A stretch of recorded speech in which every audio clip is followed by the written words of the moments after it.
the acting DG of PSSDC just said something now, that even as minute as the number of bullets that it can be on the slide, this may be an area that many of us may not be taking note of. So it's as good as that one. I think I will call on my other chief executives who are there to please make input. Okay. The DG of MDI, the Gambia, Mrs. Fatu, can you share with us, please? Mrs. Fatuma? Mrs. Fatu? Yes, I was trying to unmute. Okay. Please, can you share with us? Good morning or afternoon in Nigeria. Okay, afternoon now. Yes, actually, I have a quality assurance committee that looks at improvement of teaching and learning. It's a whole process aspect. And what we regularly meet, part of our role is to carry out evaluations on the lecturers in terms of their teaching, looking at their attendance, the knowledge gap or the knowledge competency. We look at whether they're meeting the satisfaction of our students. And also part of our role would be from time to time to go in and observe the lecturers while they teach. So those are some of the roles that we carry out. And of course, when we do the evaluations or the observations, we give out feedback to the lecturers for improvement. We also look at the facilities that are needed and make a report to the management in terms of providing the teaching and learning aids. So those are some of the responsibilities that we carry out at the Quality Assurance Committee. Yeah, thank you.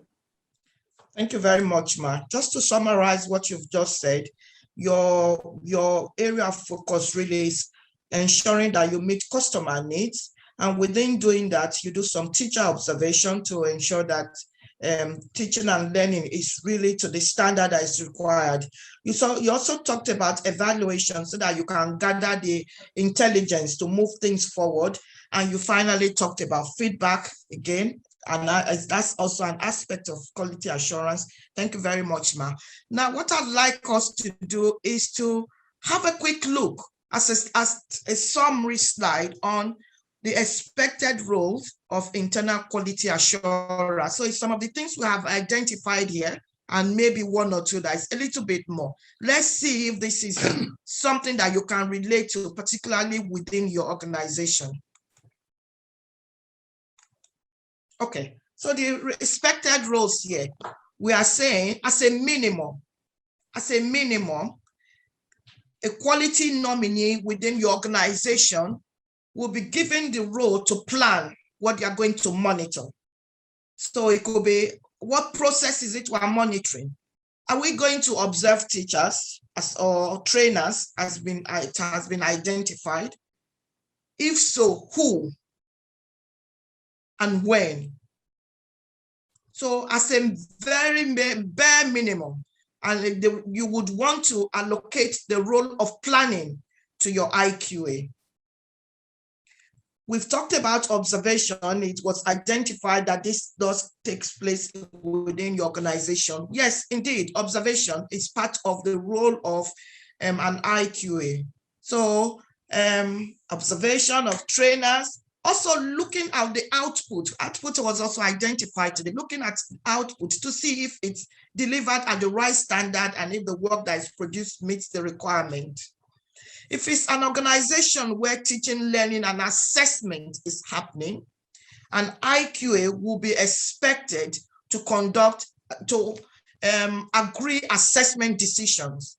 So what we are saying here is the facilitator or the trainer, the trainer would have done an assessment, and then it will be the role of the IQA to agree that assessment decision. And also look at trainer records, look at learner work, make sure that things are at the right, again, I keep using the word as at the right standards. Sometimes IQAs are expected to make trainees, so your internal quality assurance, you will give them the role of also speaking to the students that are being, I'm using the word students or learners or trainees that are being trained, just to have a feel of what their journey within your organization has been about, because within quality assurance, customer service is very important. And the only way you can find this out is when, there's an emphasis on that and it's being looked through by the IQA. We've talked about standardization in this training and the previous ones, so we know that before things happen, good standardization takes place where there's an agreement on what we are going to accept as standards and what to do if things don't go as planned. So standardization certainly is a role of an IQA. And then generally speaking, the IQA will be somebody who can support trainers, who can support assessors, who can support facilitators. So really and truly, there's also support that is as a part of the role of an IQA. Is there any questions so far? Is there any contributions you want me to carry on? Okay, now let us look at quality assurance framework. Let's look at the framework, then the framework that will enable us put together our policies, because all of these things that we've been talking about, the role, quality assurance, quality control, if there's no framework, then it's difficult for us to enforce. It's difficult for us to sell. So basically, our quality assurance framework generally should be something that will be a robust process. A robust process that underpins our activities. So for example, let's use teaching, learning, and training as the service that we're talking about. So it will be a document that supports our training so that it is robust. The framework, if it's one that needs to be put together, should involve all aspects of delivery. It should all aspects of delivery. It should look at programs. It should look at qualification of trainers, and it should look at experience of trainers. So it's all of those things that should form the basis of our framework. All our quality related processes should be reviewed regularly. And this is where our commitment to continuous improvement or continuous enhancement happens. Finally, in order to put our framework together, the quality of programs and application of quality assurance process is measured. We must make sure that we compare it to organizational key performance indicator. So definitely what we are saying here is we should have some key indicators that is set at strategic level. And within these key indicators, we expect that our framework allows these to be measured.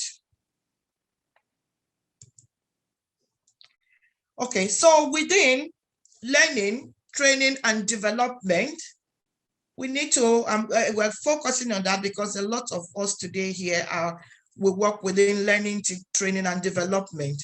We want to look at quality frameworks, particularly for this sort of organization. We're looking at framework that ensures that the programs that are being delivered are fit for purpose. We've talked about that in the first meeting we had in the morning, ensuring that we are not just putting programs in place that may be meaningless, that our wider community may not necessarily be interested in. We should ensure that we are putting programs together that are demand-led. Also, within LTD, we must ensure that the programs that we put together provide maximum benefit to the learner and to the organization. So it's a two-way thing. There's a symbiotic relationship here between the learner and the organization. So it must be, it is good, it's advisable for it to be mutually beneficial to both parties. Our LTD framework, quality framework, should be